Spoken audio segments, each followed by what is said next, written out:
All right, quieten down now. Live from the Britain Yankee Pub Studios, another Britain Yankee craft beer pubcast. I can hear the pints being pulled right now.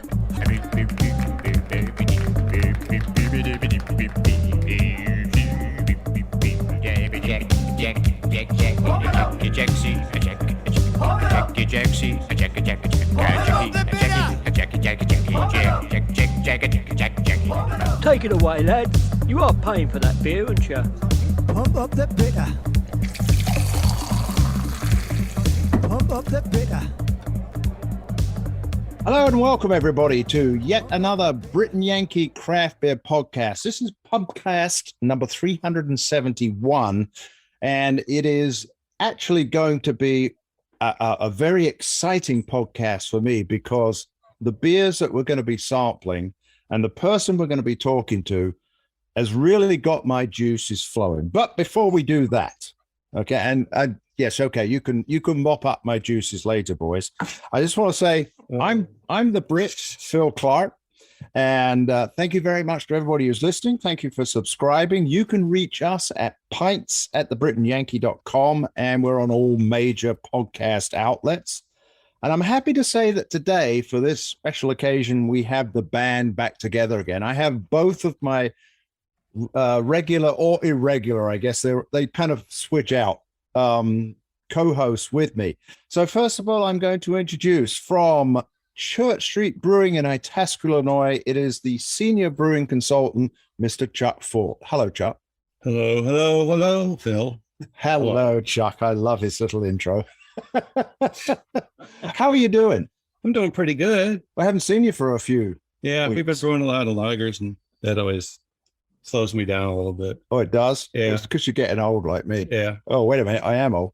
And then sitting next to him, although we are recording this on Zoom, so hopefully the sound will come out okay. There may be a few internet splurges now and again, and hopefully, like last time, we don't lose the internet connection. But with him, or on his left or my right, and right in front of me and behind him and on the other side of the bar, is Mr. Ken McMullen, who is the head brewer at Hot Vine Brewing in Aurora, Illinois. Buenos dias. I like that head brewer thing. Oh, brew janitor, brew. yeah, well, you're the brew master. You call you the Rocket brew Steve. master, right? Brew monkey. Well, that's one of your beers, isn't it? Yeah, right. So anyway, in this episode, back in October of last year, we talked, if you remember, and I can't remember which one of you was here, but I know both of you know this brewery. We talked with Matt Manthe of Odd Breed Ales. They're out of Pompano Beach, and they are a mixed culture / fermentation brewery. And it was really impressive. And what I'm glad to say is that now in Chicago, we have our own sour and mixed fermentation brewery, Odious Cellars, and with us, hopefully in the tap room where he brews, and we'll get him to tell us where that is in a second, is the founder and brewer, Reeve Joseph. Are you there? Most certainly. Howdy, fellas.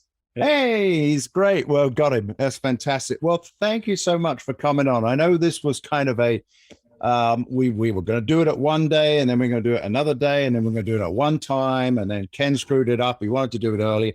We are here, and we have your beers, which is the most important thing. And before we get into those beers, I just want to give a shout out to our chum, Marge Wright, who is the wife, I think, or I guess / partner, I don't know. I think they're married, of Bill Wright, which he has the Wright Deck Beers Facebook group, and he also does festivals in Carroll Stream or Streamwood or something like that.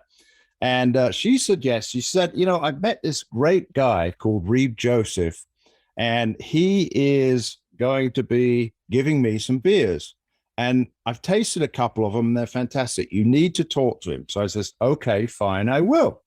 So we exchanged emails. We went back and forth, and I exchanged some beers with her, and she gave me a couple of your beers, Reeve. I now have 5 of your beers, and I just want to also give, hang on, where's my bell? Here it is. Somebody needs to do the bell. We'll give a shout out to Beer on the Wall in Park Ridge. because they had your beers, Reeve. They had 2 of them still left. And I went up there and I found out that they were closed because it was a day after Memorial Day and they were taking a day off. And they said, "Oh, knock on the door and we'll give them to you." So I knocked on the door and they gave me your beers, and the rest is history. So beer on the wall. Right. Enough of banter. Let's get to the first beer and then we'll get to you, Reeve. And whilst we're drinking this, you can tell us all about it and then we'll get into more good stuff. So the first one, right now, one of the questions we're going to ask you is, what the hell, where'd you get all these bloody names from? But before that, I'll tell you what it is I'm doing. The first one I'm doing is Physis Nomos. It's a Brett IPA. This is my first Brett IPA. How about you guys? Yeah, it's been probably. Yeah, I would say so. Okay. There seems to be a consensus that we are boldly going where no man has boldly gone before. So I'm going to open this up. There we go. And tell us a little bit about this beer as I'm pouring it. Sure.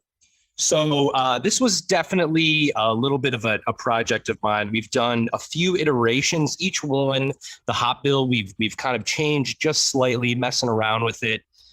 So this was supposed to showcase a lot of the cool interactions that can take place between hops and Brettanomyces. So one of the things that's really cool is Brettanomyces specifically can sometimes potentially, theoretically, can kind of release some previously bound up aromatics called glycosides. So there's various enzymes that essentially there's an inactive sugar molecule, and Brett has an enzyme that come in, clip that off, and then potentially that has the opportunity to add some new interesting aromatics, some flavors that weren't there previously. Also because, Brett kind of continues to ferment just a little bit in the can, it's going to scavenge oxygen. So it's going to keep those hops fresher for much, much, much longer than traditional ale yeast would. Now, this doesn't have a date on it.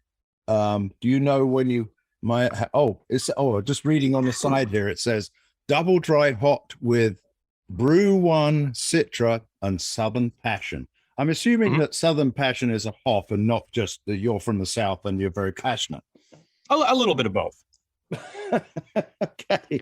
So before we ask you the next question, what are you drinking? Right now, I'm actually drinking Ode to Whimsy, our wit beer that we've done rather recently. So it is Indian and Moroccan coriander, Satsuma mandarin, and Meyer lemon. And then everything we do is with Brettanomyces. This one specifically is done with a different strain that's a little more fruit forward, less barnyard, kind of accentuating those citrus notes. Yeah. So definitely I get the barnyard smell, if that's how you want to put it. I call it more like a kind of a funky shit smell, but Sure. Tomato. That's me. So horse playing it. So Chuck, what do you think? But yeah, I get the barnyard, but it's not real overpowering. You get the other stuff with it, just in the nose, and then when you drink it, it's very, it's light, and the hops don't. You don't get the like the resiny hop finish that you get with a lot of IPAs. So, which is nice. And what is it though? It's I don't know if it's like a combination of fruity and floral. I don't know. The Brett, it does something to the hop character, which makes it, quite unique or different from just a regular IPA. Ken?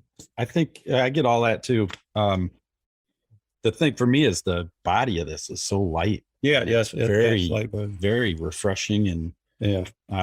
You don't taste the horse, the Brett character. Yeah. Really. It's in the nose. It's definitely in the nose, very evidently. But so listeners to this show will know that I am pretty much a hazy hater. And when I poured this out, I said, "Oh, look, it looks like a hazy beer." That said, everything these guys say, especially the light and refreshing, is very true. This is a very drinkable beer. So thank you very much. I think, definitely drinkability is always on the forefront for what we're trying to do. Fortunately enough, when you're brewing with Brettanomyces, it's going to be a little bit drier. There's going to be very little, if any, residual sweetness. Usually they are absolutely bone dry, very light bodied, that just keeps you, reaching for another sip. God forbid, in the modern day of beers, it's almost a novelty that you have things that are, light and drinkable, and you may want to have a second after the first, But you end up with beers that are, like in this case anyway, that are more delicate in some ways.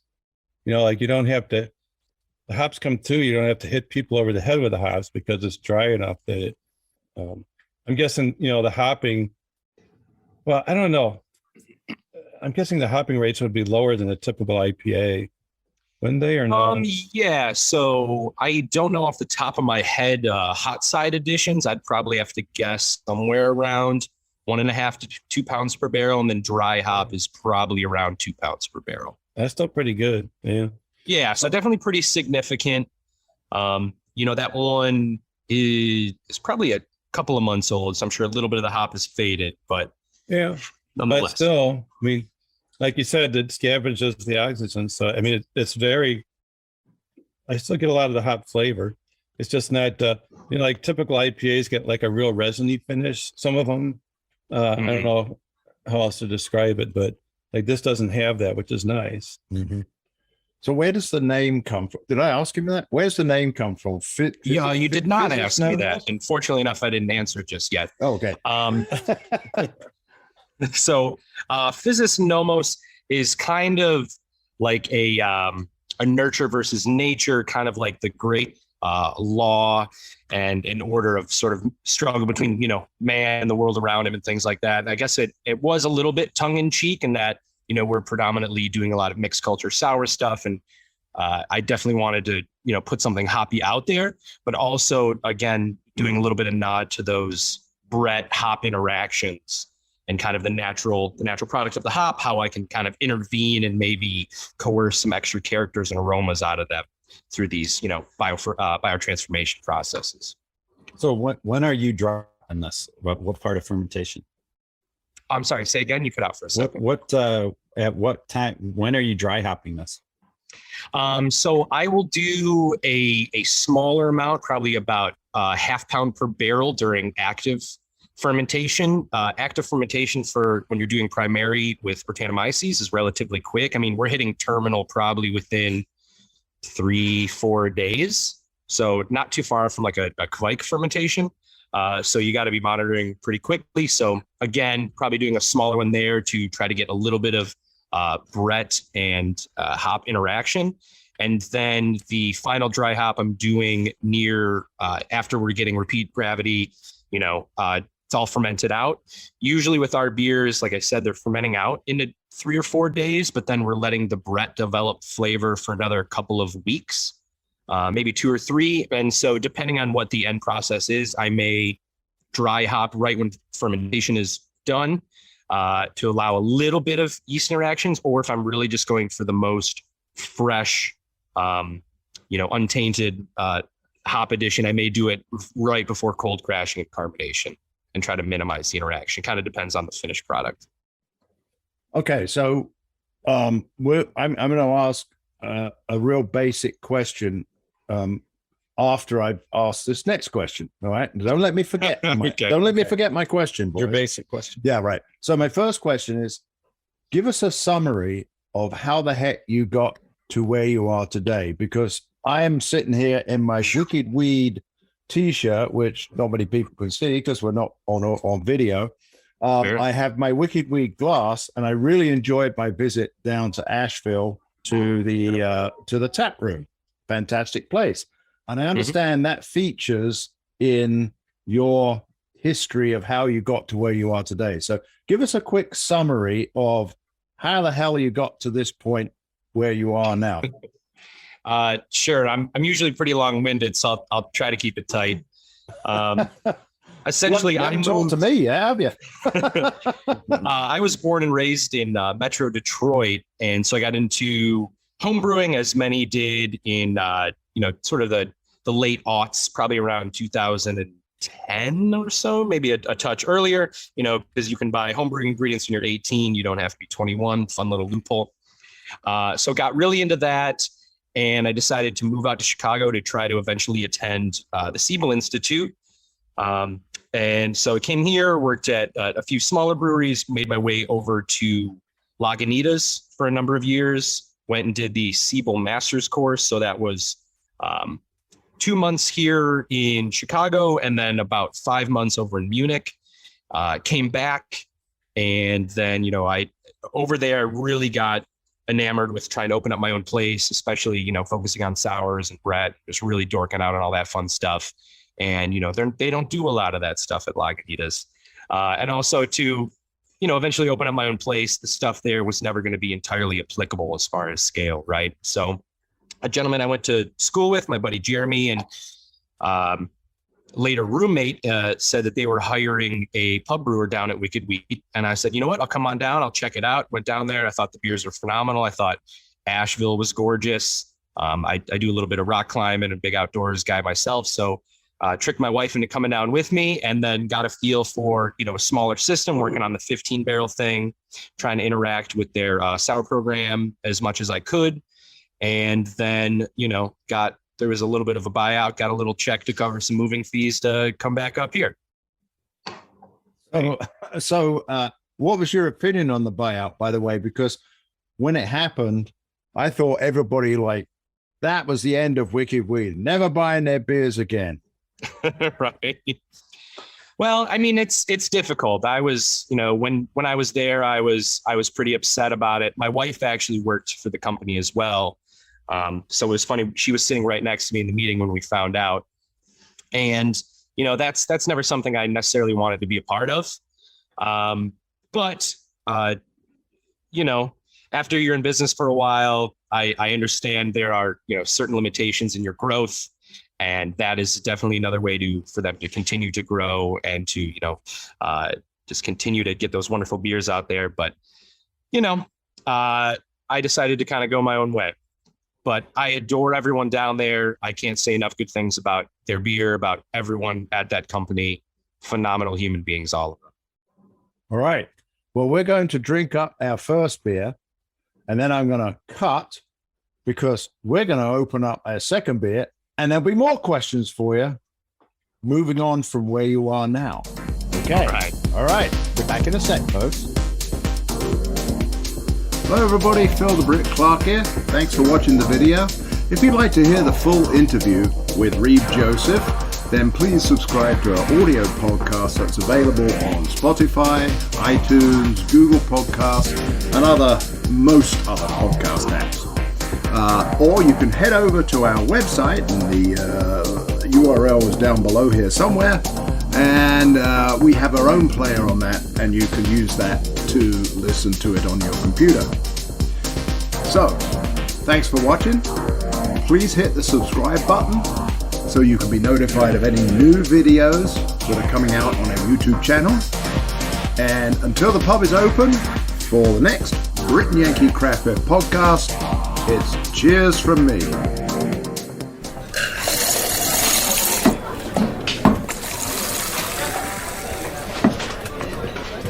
Britain Yankee!